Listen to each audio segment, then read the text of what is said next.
Hi, folks. Welcome back to Sparkle on Substack with me, Claire Venus. I'm really excited to have a new friend here today, Eleanor, who has a wonderful book out in the world. We're going to chat all things Substack. Eleanor's actually been on Substack as long as I have, since 2022. So I'm excited to dive into the conversation.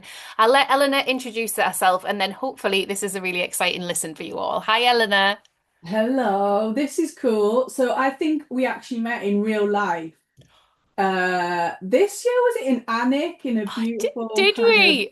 book My memory. fest, story fest kind of an event, and yeah, love what you do. So yes, lovely to be here. So I'm an author, writer, but mostly by day I'm corporate comms. So I sort of have two hats on where I write leadership messaging and change messaging for a living, and then by night go wild with my creative writing and sort of, let myself free that way. So that's who I am, what I do. Oh, beautiful, a nocturnal writer. And I'm sure lots of people can empathize with that as well. Like, it's really difficult, isn't it, to strike that balance between creative expression, earning a living from our creative work, and still loving it. And then this piece of kind of feeling like everything's secure and stable, because it is hard, isn't it, to kind of, in the creative industries, it can feel hard to find that balance longer term. So interesting to hear from people that have the stable day job and then still find time for the creative expression. I love that. Yeah, it's it's something I sort of mastered when I started writing my first blog, which wasn't on Substack, but it was pre-Substack or before I knew about Substack. It was WordPress. We've probably all gone through WordPress trauma, as I call it, where it was just not me, but it was my first sort of blog, and I was writing after my first redundancy and I just needed some space to just explore. So me writing on that blog was sort of the start of me writing out loud almost. And I didn't really care if anyone read it or anything. But, as we all do, we evolve and find new tools. And yeah, in 2022, started Substack and just thought, oh, this is so much easier. So spacious and nice. I know this is one of the things, isn't it? When you think back to those days where our WordPress sites would break all the time and you would have to update the plugins and get like new themes and things like that. And we were really just piecing it together and hoping that it looked professional. And I didn't even know with mine whether people were being advertised to or not. I could never really work that piece of it out. It was like a whole thing, wasn't it? So it is really nice. It feels really spacious. Substack works really well as well. You've probably found the same, like since 2022, bearing in mind at that point they were a startup still, everything still was pretty seamless, wasn't it, even then? So easy. You're right, Claire. I pressed a button on WordPress which started advertising really inappropriate Oh, the adverts on my worst. blog. And Mm. that's when I was like, okay, no, this has to stop. So Yeah. yeah. And then when you think about the experience of Substack and you just get going, and all you need to really think about is actual just content and writing. You don't need to think about anything else. Mm. Oh, just so refreshing. Yeah, and it's nice to build that online home. Like, I like to remind people that it's beautiful to have a website, but depending on how much creative control you've got on your website, that can feel a little bit detached. But Substack feels more like it belongs to us, like it's an extension of us because we're plugged in and we can write regularly, we can organize it the way that we want. So I do feel really lucky to have discovered it before it got busier. I think it's harder now because you're being presented with lots of different things that you could do. And so you're really being asked to quiet the noise before you even start. Whereas in 2022, it was literally just a blank page, wasn't it? No notes, no video. I don't even know whether we had audio. I don't think we did. No, no, you're No, just right. It was, literally yeah, writing. yeah, you're Yeah. right. So Yeah. what's your Substack called, Eleanor? Yeah, well, I've been one of those people who, and it's an interesting point, isn't it? Because creatives, once we unleash the creative, like what happens next? And it went from one extreme to the other. So WordPress was so hard to kind of get going and started. You're only going to do one and that's it.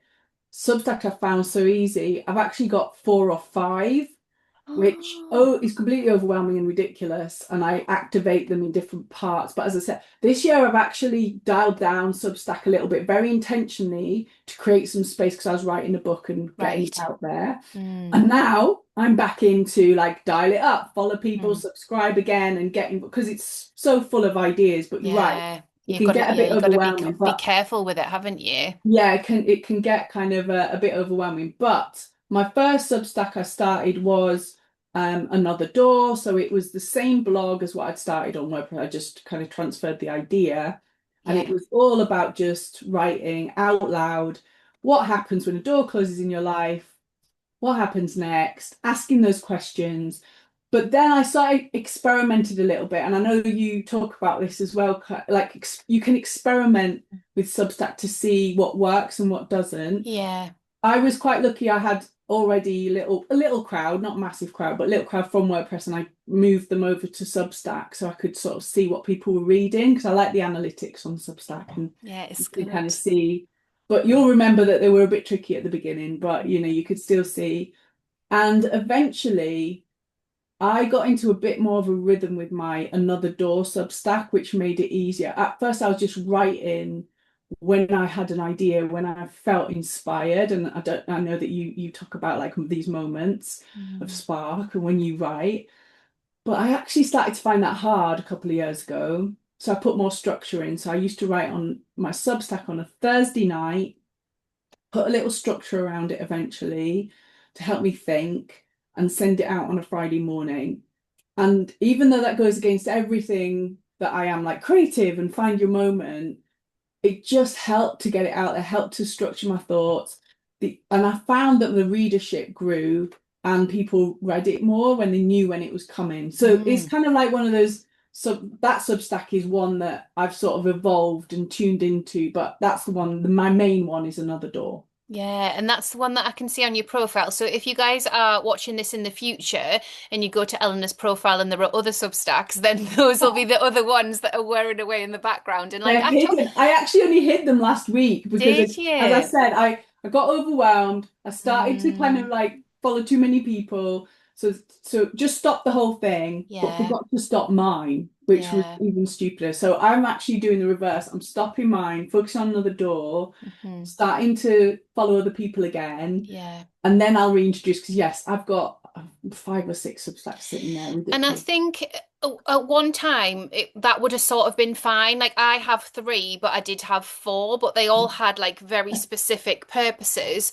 But now going into 2026, my publishing schedule is going to be so stripped back Yeah. compared to what I was doing before for loads of different reasons. But the main reason is it doesn't work. It Yeah. doesn't work to split people's focus because of the ecosystem that Substack Yeah. is now, whereas before it did. Like, I could definitely position myself and say, and I've got this podcast with a mum friend, it's called Company of Two. Yes. And I also write Creatively Conscious and I talk about wholehearted living and self-seeding your business. And I've got Sparkle on Substack. So if you want to learn Substack, I had all of that and I held that really well. Whereas now, not only does it feel enormous once you've built an archive you're really proud of, it actually doesn't further you as a writer to do that long term. I feel like I need to like really hone the craft and give myself more space, more time, more permission.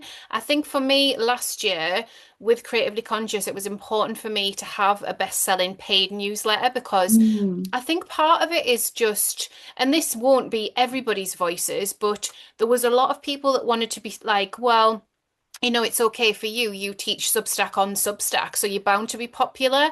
And it hurt, because it's like this is after a 20-year career of mentoring artists, working for writing development agencies, like really being at the forefront of everything that I love to do. And all I did was bring it online. But of course, people are going to make assumptions. So it was really important to have this paid newsletter to say, but I also run a paid newsletter and I've been writing a newsletter since 2017.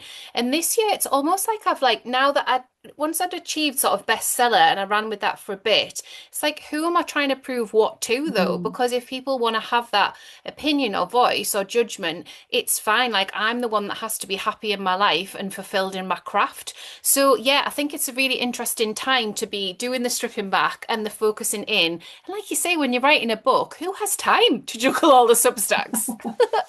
I know, and it's so funny, isn't it? Because that sounds like so obvious. It's like, yeah, Claire, like obvious, that's what you could, but it's not because once you unleash your creative mind, you can't almost, and I think it's fine to kind of get a bit messy and Yeah, oh, experiment totally. and Yeah. do stuff and then have to stop it, like some of mine. And some of mine, I still do it, but behind the scenes, like you say, Got it's for you. me. I Yeah. I get an idea for maybe a new book. and I Mm. start a Substack, and I, rather than Scrivener or something like that, which eventually it goes into Scrivener when it comes Mm. into a book, but I might test it in a Substack, just write things, but it's hidden. So it's Yeah. just me writing, it's just draft, but I kind of capture the ideas. Oh, But yeah. you're right, you have to really tune in to overwhelm. Suddenly it's like you created this monster that's consuming you rather than you enjoying it. Mm. So it's a really interesting sort of kind of tussle that we've got when, you're creative, but what do you really want from it? And are you getting that from it? So yeah, you're right. And it's so funny, the little stories we tell about ourselves, like, what you said, it's suddenly people are like, oh, it's all right for you. Well, they don't see everything that goes on underneath. People just Exactly. see the small little iceberg that's above the surface, and they don't Mm. see all the messiness and experiments and things that go wrong, and it's fine. But yeah, it's kind of interesting. I think just everyone just needs to stay in their path and do them, and Yeah.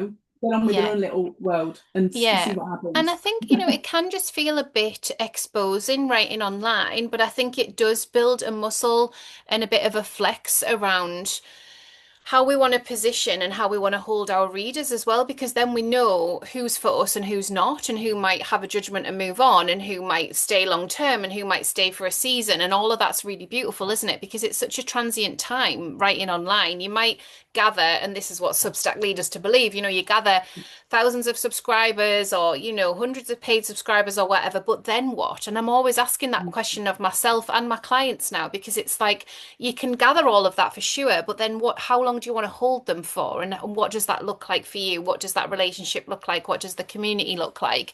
I guess when you have books as well, for you, you've got a book out in the world now.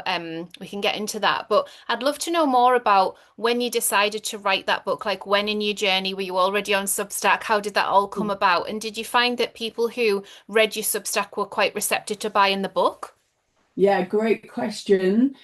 My first book was done started on the blog, the horrendous WordPress blog. So it Hmm. was a blog, and it was writing out loud, and I didn't quite know, but then went to a workshop with somebody. I think this was maybe 9 years ago, saying, "Oh, you can write a book," and me going, "Oh yeah, I could do that." I'm like, can I? I don't know, but let's go with it. Hmm. An era of curiosity, and then pulling all the blogs together, moving it, as I said, all the content into Scrivener, that app that kind of just helps you to move things around, content to move around, Mm. and then seeing like, what do I have, like what's coming out. But then I moved back into Substack to start testing some of the things, not deliberately, like I don't think anyone particularly would have known that, but just titles, like if I titled something, did that get more readership? Did I get a comment? At the time, it was very solely about redundancy, and that's what the Okay. first book was eventually about. So I could see what people were reading and commenting on, and almost developing and going further into it. So it's certainly part of the research and part of the mapping Mm. on the first one. It's kind of interesting that this new one that's come out this year is more wider what the Substack was about. So another door opens, but it hasn't had the same connection. I'm being really transparent on Substack. It's lost a little bit of that, which it had a couple of years ago on the first one.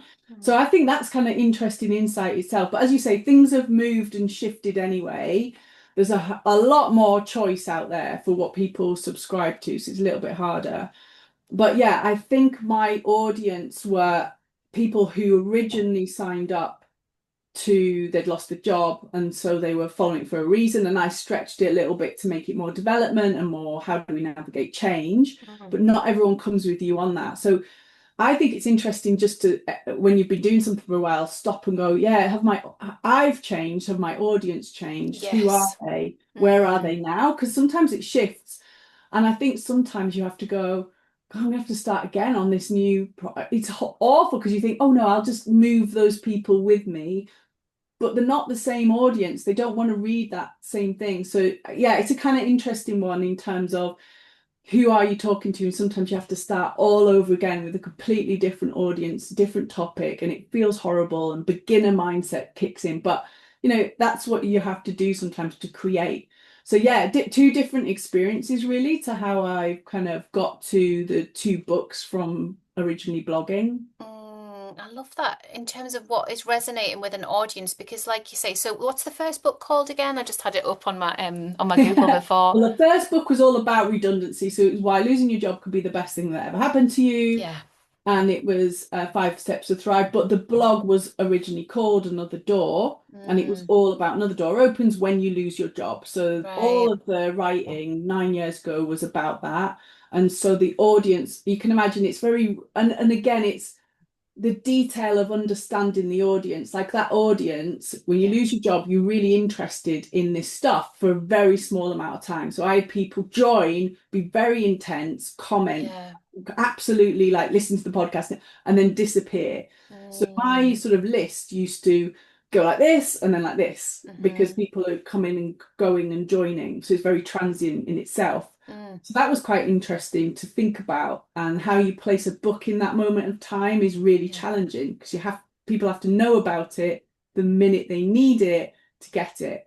So my challenge to myself was, how do I shift people into a space of change, because we change all the time and it's a bit more of an interesting sort of thing to explore. How Mm, can I write about it for my next book? But my next book is actually something you could pick up at any moment in time and learn something or enjoy it or be inspired, because of that kind of shift of like knowing that that book about redundancy was so in the moment. Whereas my what I write about now is more sort of broader. It's more mm, anybody can read it, anyone can join. So I've got more chance of growing a steady audience, which is what I see. I don't get a lot of unsubscribes anymore, yeah. but are they as deeply connected to everything I say? Maybe not, because Mm, as I say, redundancy is raw. People really want your stuff, so it's very intense yeah. engagement for a short amount of time. Whereas now my readers are more like curious and interested, but are they deeply wanting the stuff? So yeah, I think Mm, really an understanding of where your audience are at the moment in time to mm, connect with your work. It's quite yeah. interesting. And it's a real core story in people's timeline, isn't it? Redundancy, because it hurts. It Yeah. usually creeps up, or there's whispers of it before it happens, and then it's quite often quite ugly and not very kind. It's got its own energy to it. So I can totally imagine that. And then once people move through the identity and they decide what they're doing next, or maybe they get a new employed job, or they're self-employed, or they start a company or whatever, I guess that identity kind of fades, doesn't it? And that's what you've definitely seen, the intensity Yeah. of everyone wanting to come around the fire and share that story, and then that like, oh, actually that's not part of my identity in the same way anymore, so I'm moving on. So incredibly insightful that you know your audience that well. Yeah, and I think, I mean, in your community, Claire, I guess you got lots of people. I've been on a few of your calls a while ago, but I remember there's so many people writing in different spaces, and you can get really disappointed with people signing up and then the unsubscribe, the dreaded unsubscribe. We can get a bit Yeah, obsessed in it. But if you get to know your audience, you start to understand, oh, it's part of their process. They've got what they want from me, yeah, and it's time to move on. yeah, And sometimes as a writer, that's kind of hard yeah. because, you're trying to kind of create and move on as well, so that you want them really Mm, to move on with you. But sometimes it is they've just taken what they need from you and now they need something else. So yeah, it's a bit of a challenge sometimes, the readership part. And then you feel like you repeat, if you stay with your audience, if I'd stayed solely in redundancy, I started to feel like I was repeating myself yeah, because that's what was needed. yeah, People were saying, "Oh, I'm feeling like this now." And I thought, "Oh, I better write about that." Oh, I've already yeah. written about that. And so yeah, it's an interesting. I'm kind of deep into. I write for reader. Like my second book is completely to the reader. It's Mm, not about me. It's not about anybody else. It really speaks really deliberately to the person reading it, and mm. that's because of that. Because I wanted them to feel connected and like I was with them in their moment. I love that. And the book that I've been writing this year is called Invisible Trust, the hidden rules of growth and reciprocity online. And it's after the back of a bumper year last year, hitting six figures in my business, which I always worked in the arts. So like salary ceilings were like 45 grand a year, I just never expected to be able to hold what I was holding last year, writing the first Substack book, being invited to sort of podcast all over the place. It was like a real moment in time. And I just wanted to speak to that point of reciprocity and what I Mm. felt in gratitude to the people who met me where I was at that time. at that time of Substack, at that time of all of it, really, and also draw on some of the experiences in earlier life that I think set me up to be in that place of reciprocity and gratitude rather than position myself in like, maybe like a celebrity place or a lecturing space, more in the kind of scrum of like we're all colleagues together. And I love that we can figure this out creatively. So I've enjoyed writing it, but figuring out who the audience is for it has been really interesting to me because it kind of straddles all of my work and there's a lot of me in the book, but there's also these invitations to think about online as a living, breathing energy rather than like, like we call it the unsubscribes, and we do. But those are like the real people who have gone, this has been amazing, but I'm heading off. Or actually, like everything feels noisy and I'm heading off. Or actually, I signed up with 2 email addresses and now it's all the things, isn't it? And so connecting to the individual can be really helpful, actually, just in holding ourselves steady because we want to put our work out into the world, but it can start to feel vulnerable if those subscriber numbers kind of come in and out. And we don't want to always be on a trajectory of growth because Yeah. growth and growth and growth and growth is a lot to hold. There's a lot of customer service, there's a lot of the financial stuff, there's a lot of stuff where you feel like you're being held, like held to ransom sometimes over something that you wrote about or say it's hard. So Yeah. yeah, I feel like there's a real invitation with writing our books to step into if this is a piece of legacy and it'll meet people in the future as well as now, how do I want to hold them in that? How do I want to hold them in story? And Yeah. I've loved it. It's been dead interesting. Yeah, nice. That's nice. Yeah, I think it's always a dilemma that, what you want to say and then who's it for? Mm, And then the final part of that is like, and then for what purpose, as you yeah. say, we can write and it doesn't have to be for work. Those spaces can sometimes be hard and get blurred, and then we sometimes go in other people's paths for comparison reasons and think, oh, I should be doing this, I should be doing that. Yeah. And I've never gone down the paid Substack route. Yeah. I think I turned on the button when it first came, maybe 3 years ago. Like, as you Mm, say, they kept on introducing all this stuff. Oh yeah, I pressed that button. mm, And then I thought, no, because I already have a community, I would have a course, I was already running stuff during the day. And I thought, no, I've got to keep it my space, my creative space, and mm, not blur it. But it's so tempting to kind of start blurring it or start thinking just because you can doesn't mean you should. mm. And actually, you're right, pressing some of those buttons got me very confused on my offering. Yeah, like what on earth am I offering now? Do I go on Substack? Do I do this? Do I do that? Mm, How do I work with you? And I'm very confused. That mm, was just me. mm. So yeah, I think sometimes we have to step back and think, what am I doing and what for? And just sit with this sort of uncomfortableness of no, that's the reason why it's fine. I write on an evening for me and to explore and be creative. It doesn't necessarily bring in my main money. It's not my Yeah. main product. But over the years it sort of started blurring. As I say, it became my distribution channel or my connection channel to audience or my research channel. It Yeah. didn't necessarily become the channel to make money on. Yeah. And I felt a bit lighter with it. I felt, as I said to you, I kind of stopped Substack. I stopped writing on my Substack this year. Just needed space to write my book. Yeah. So we have to understand what we're doing with it sometimes. Yeah, no, and I think that's a real permission slip, isn't it? Because, we can think about legacy, but the legacy won't be, oh, well, she published every single Sunday for her entire life. Like, that's not the legacy. The legacy is whatever the body of work is and however it's met the reader, the person, and that kind of connection there. So it is really interesting to use Substack as a tool. And I loved what you said about research as well, because there's so much insight there in the Mm. people that are connected to us live. And we have a deeper attention span than we would on social media. So that just feels better, doesn't it, to be able to kind of hold whatever that relationship is between our work, words, and where they meet the reader. With this new book, what's the timeline on that, Eleanor? When's it coming out? Yeah, so it came out in September. Oh, it's out. Um, Good. it's out. It's there. There we go. This is the book. So Ah, another door, and okay. it's sort of a weird one. So it's another door opens, Beautiful. and it's a strange one because it's what the original blog was called, Yeah. but obviously the first book took a different direction because of the publisher wanted a different title. And so when I was trying to go for my second book and think, well, where do I go with that? Because now I like writing books. Not that they become, your main, never make a lot of money out of books, but they're part of, what I like doing. I sort of started to think with lots of different ideas and then eventually came back with my agent to this core idea of, hang on a minute, you wrote a blog about Another Door Opens, and we haven't really explored that properly in terms of a book. So it became that. So it's 5 steps to navigating change, which, I sit with that subtitle kind of lightly because I tested all sorts on Substack with like the messiness of change, like how do you find joy in chaos? How do we navigate, all of this stuff.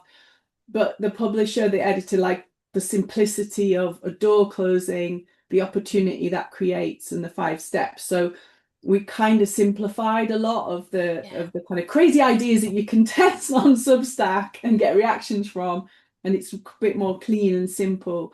But yeah, it's all was sort of tested. So not so much written, like the first one was written on the blog and out loud, as I say, but it was more sort of some of the concepts. I could see what people were reading and writing and responding to. Yeah, I love that. And they're so good at their job, aren't they? Like editors and publishers. They just know, they know and they want to challenge us. I say us, I mean I've not worked with them directly. I've worked with them indirectly because I publish my own work at the moment.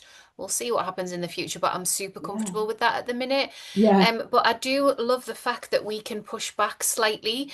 Myself and my co-author Russell held a summit last summer called well, I called it the Sparkle Summit and confused everyone, but it was really where Substack meets publishing. So traditional publishing, self-publishing, like any type of publishing. So there were people who have traditional publishing book deals and have had them for years out in the world. There were people that were self-publishing, there were people running Kickstarters. It was like a whole big conversation, and it was so fun to hear where different people were coming in at it with, and then all of the different expertise blurring. And what I've found with some of my clients that work in the publishing industry, I've worked with some agents and some publishers in this space, is because the Substack timeline has just sped up for us. We were like, we're 3 years in, but it has just gone in the blink of an eye. It's like a whole different beast now.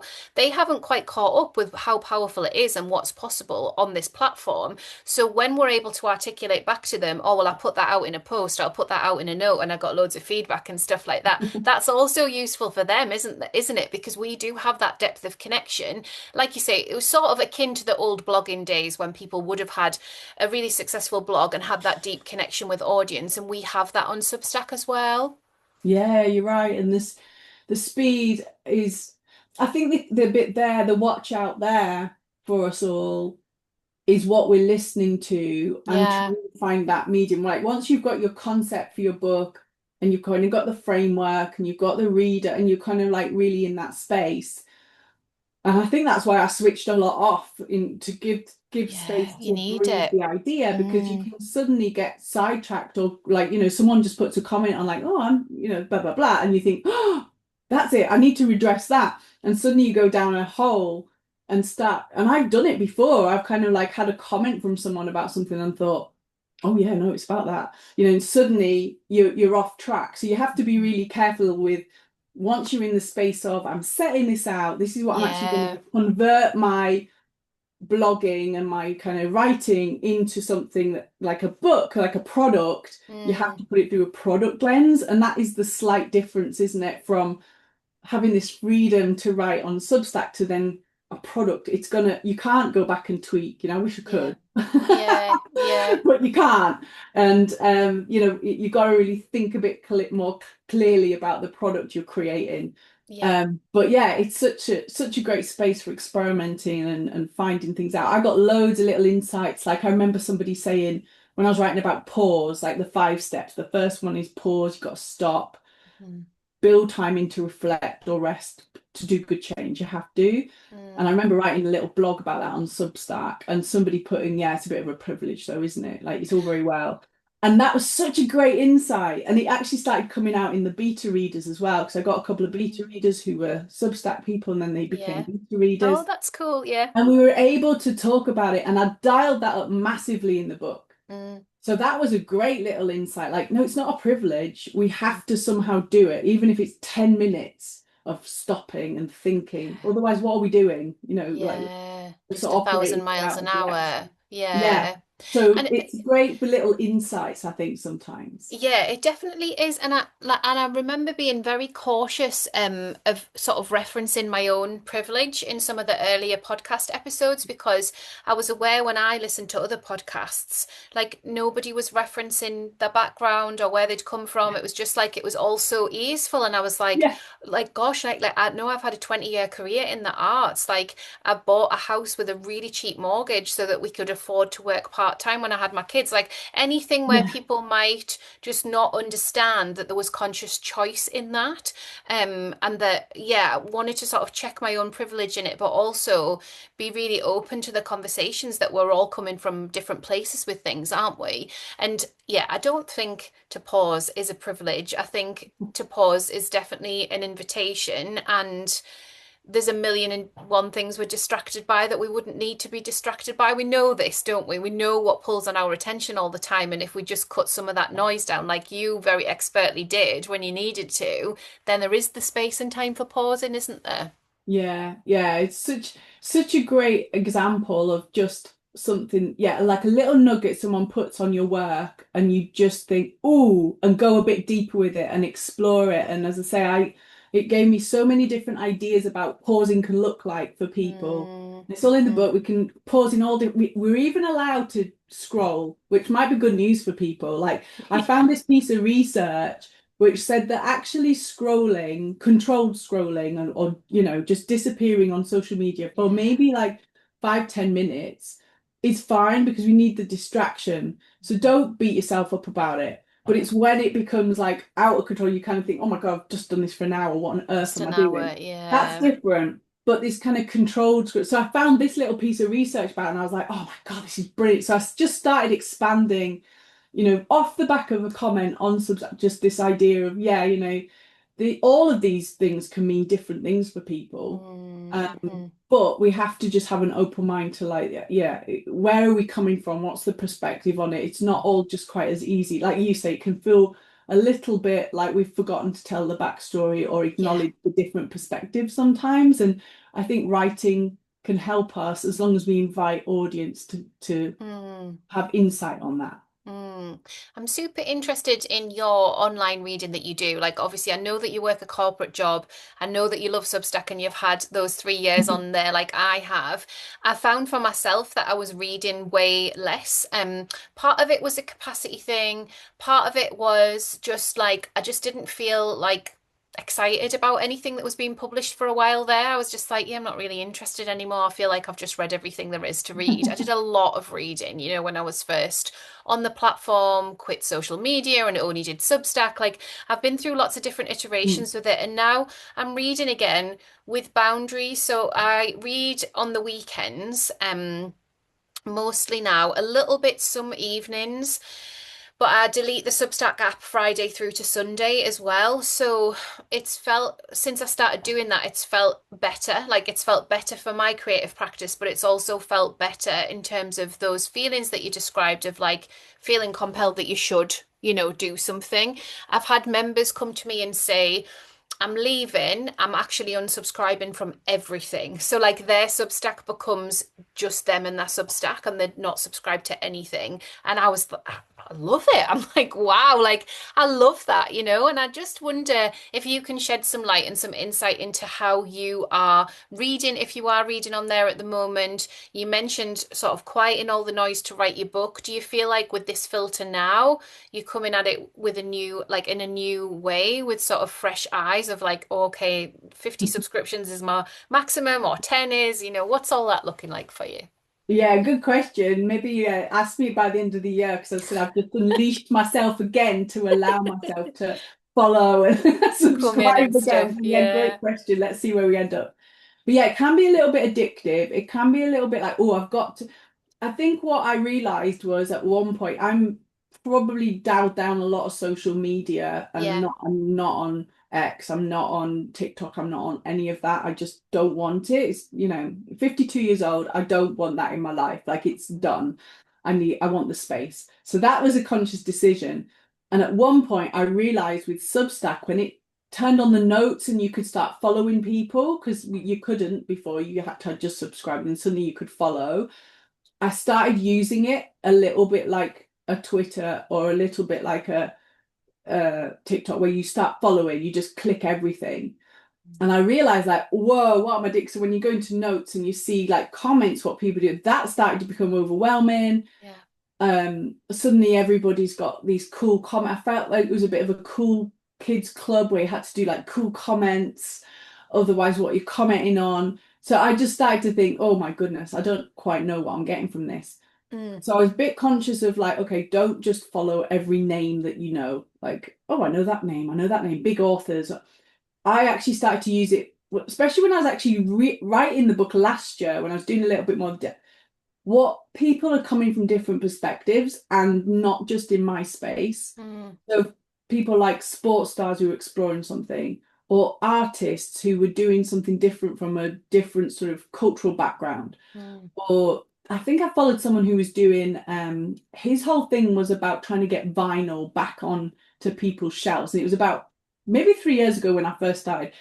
And I remembered that. And so it's different. It actually fed my mind in a different way, not just in my space. So I'm not just reading what I already write about and what I talk about. It was different perspectives. And that kind of made me want to jump on because it's fresh, it's different. It's not going to be the same old stuff or, so yeah, they definitely look for different stuff that just makes me think differently. And then every now and again, you just meet someone and you think, oh, I just want to hear what you've got to say. Yeah.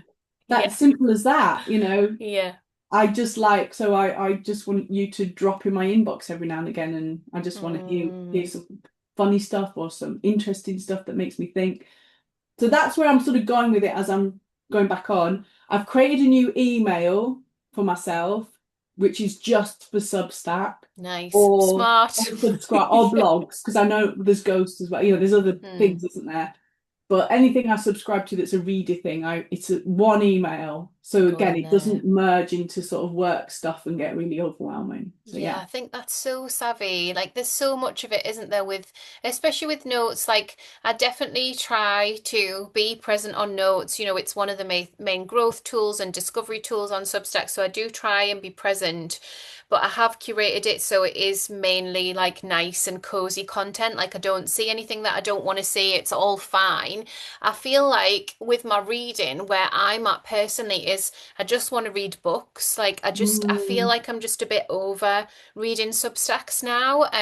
Not all of them, but most of them. I'm just like, yeah, I just want to read books and that'll just be a phase that I'm in and then I'll probably circle back. I've read a lot of hot takes on Lily Allen's album this week and I've loved it. Like you can't get that same thing on social yeah, media. So yeah. people writing really long Substacks about Lily Allen, I've been here for them all. I've loved it. I felt like I really wanted to process my feelings about her incredible craft and writing through reading other people's takes Yeah, on it. Like that's what I wanted to do. So there's like a hobbyist bit, isn't there, that something quite impromptu will pop up. I yeah, feel yeah. less compelled to sort of keep up with people's weekly or even monthly takes on things. I'm a bit like, and I remember this a few years ago when I signed up for Too Many, and people would have a similar format of reading, watching, listening, or whatever. And I'm like, sort of done with diaries now, like, and I do feel we just go through those different phases. And I'm like you, like, I want to be creatively fed, but sometimes a quote is enough for that. Yes. Sometimes seeing an artwork will like change the trajectory of my day. But as we'll go in for a walk. So I think it's like coming back to that place of going, if you have a creative practice and you care about it, you also need to care for it and you need to take care of yourself. Just because you collected a whole load of subscriptions at one point doesn't necessarily mean that you need to do that going forward or forever. People won't be upset. People understand that you kind of take time off and come back again, don't they? Yeah, absolutely. Well, I hope so, because yeah, I haven't written on my Substack for a while. So Yeah, yeah. no, but I think people don't mind, and it's like, we've got to give our creative practice space, haven't we? Yeah. Otherwise it becomes a task and that's not the purpose. Well, it might be your work and your absolute work and you need Yeah. it. But for me, it's not a task. It's got to be part of something I'm enjoying and that kind of blurred area of when your passion becomes your work, and therefore you start destroying everything that you loved about it. So you have to just be Mm, careful of that transition. And so you're right, yeah, I definitely when I start writing again, I'm going to do it for me and to try and kind of just explore again what I want rather than what I was doing, to try and kind of think about reader and test stuff, which was very intentional. My next writing, I might even start it on another one of the hidden blogs, because yeah. I've got so many different ones. There's some about walking. The Rambling Mind was one where I used to go out off walking and I'd come back in and I'd write up all of my notes from Nice. what I was thinking about. So it was very different. I started writing a novel on Substack and I used to, just share like little bits. And I think I got to quite like 50,000 words on that. I might restart Wow. that again. So, it's Yeah. where's the energy, where's the creativity, Mhm. what do you want it for, rather than it you becoming a kind of slave to it, which I see some people sort of preaching around content creation, which is like you've got to be Mm. consistent, you've got to do that sometimes, but sometimes you've got to just honor your energy. I think so, yeah. And then looking forward to 2026 because we're in this kind of reflective part of the year where we're kind of reflecting on where we've been and looking forward to where we might go. I'm doing a lovely planning class with my diamonds this afternoon and all about 2026. And I'm just so curious about whether you feel like it'll reach a point in the year and you'll know, okay, this is what I'm doing for the rest of the year, or whether you think that'll be quite an experimental year and you'll just go with the flow. Yeah, good question. I think it's probably an experimental year. Nice. What a permission Um, slip for everyone, Ellen. I love it. yeah, I just think there's such wild stuff going on out there, Oh like yeah. 2026, 2027. I mean, obviously in my space as well, like I work with people who are losing their jobs or wanting to change career, or wanting to change how they feel about what it's all change, change, change. So it's quite, it's probably just Mm, my little group think, my focus, but it feels like really quite intense. I think AI is going to massively change the landscape for a lot of people. And so we have to almost go in with a flexible, adaptive, experimental mindset to just allow us not to get stressed out and completely shut down with it all. To go in and go, right, okay, I know sort of my main core work, I know kind of there's some stuff that I know, the known stuff, and the rest of it just experiment with. And as I said, for me, it's about energy. I want to test about, well, where's my creative thought going? Where's my energy? Where's my curiosity going? Have I got another book, which I probably will self-publish my next one? mm. So where is that going? What's that going to be? Have these But both been with Penguin, Eleanor? I know the first one was the Penguin. first one's Penguin and the second one's Bonnie A. Oh, Blink. oh, new one, not ahead of them. Yeah. Yeah, so that it's a different one. So I think, yeah, I mean, I don't feel like I've got this one out yet. So maybe 2026 Mm, is like actually getting this in front of more people. yeah. And then maybe 2027 is like, what's the next thing? But I can never help but create the next idea for the next, Mm, what am I right? Where's my curiosity going? But it's got to mm, be energy and it's got to be feel good because I think there's going to be a lot of challenge in 2026. So yeah. if we're being creative, let's feel how we protect ourselves and how we create good around us, good energy around us.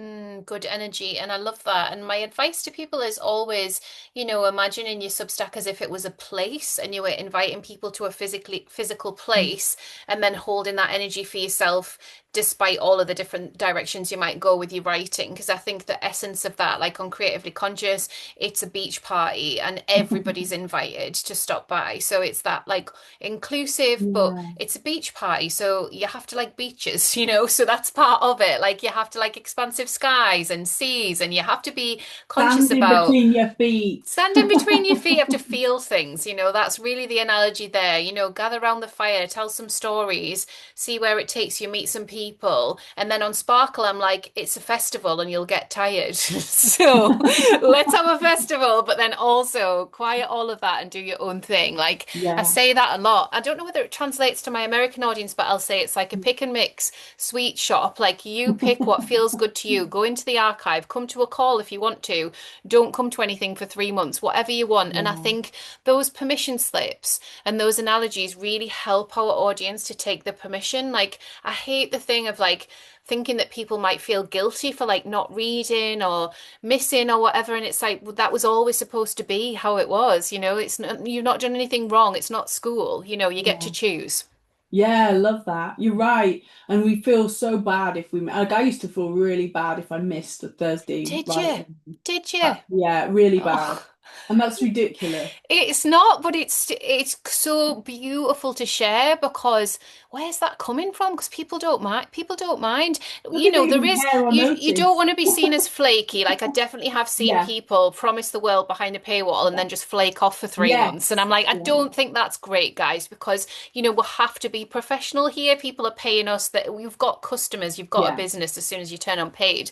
But when you're not doing it as a paid thing, and you're honoring your creative practice, I just think part of that will be that there'll be dips. Sometimes it's stuff that's going on behind the scenes and you don't write in that sort of memoir-based way. Other times it's like, well, I'm not going to just force something out just Mhm. because I said I would. It's like you get to have a break, don't you? Yeah, yeah, definitely. It's an odd thing, isn't it? You get yourself in these sort of situations, you think, what am I actually doing? Like, I remember the night that I thought, what am I doing? This is ridiculous. When my daughter's 10, struggling to get her to bed. She kept getting up, and I was like, "Go to bed. I need to write my Yeah, subject." I yeah, you actually put think I yourself on a said that, deadline. and I Yeah, thought, "That's ridiculous. Go and sit in her bedroom. She's not having a no. She's just having a little nightmare or whatever she was doing. On yeah. one hand until she falls asleep. That's the priority. What on earth are Mm, you doing? Getting cross mm, because you haven't written a stupid newsletter." So that was yeah, the moment when I was like, "Yeah, I think I might have got some like my perspective a bit wrong there. Putting this, pressure on yourself." But yeah, it was nice to catch myself and go, no, no, no, this is not it. And so I missed that mm, week, let it go, got back up next week, but thought, no, I'm just going to make this a little bit more fluid. I'm going to stop yeah. committing. So yeah. Yeah, that's beautiful. And I know everybody listening will be like nodding along. Obviously, we'll put all of your links and everything so people can subscribe to your Substack profile and then see which Substacks you've got live at the point of listening below. I'll link to your books as well so people can find those. You mentioned that you're not really doing much social media. Is there anywhere that people should follow you online, or is it mainly just the Substack space? Yeah, Substack, and I'm mostly on LinkedIn at the moment. LinkedIn, there we Yeah, go. Well, we like a little LinkedIn connect. I'm yeah, finding actually more and more Substack people are connecting with me over yeah, there, which is dead interesting. So at yeah, first, I think because there wasn't many of us writing on Substack, part of it was like, oh yeah, not many people are doing that. But now it feels like it's really hit the LinkedIn yeah. crowd. And so there's more of us over there. So I'll definitely go and connect with you over there if I'm not already. Yeah, definitely. Its main focus, try and just focus on one. Every now and again, I remember Instagram, but not very well. Like I just don't pay any attention really. So yeah, LinkedIn, all in there. But yeah, would and if I activate one of my other thing, part of the experiment of 2026, say hello. Brilliant. Oh, thanks so much, Eleanor. It's been beautiful to connect in with you. Thanks for all of your open, honest, vulnerable shares. I'm sure people will be absolutely fascinated in listening to your creative practice and in your books as well. Thanks again. Thanks, Claire. Bye. Bye.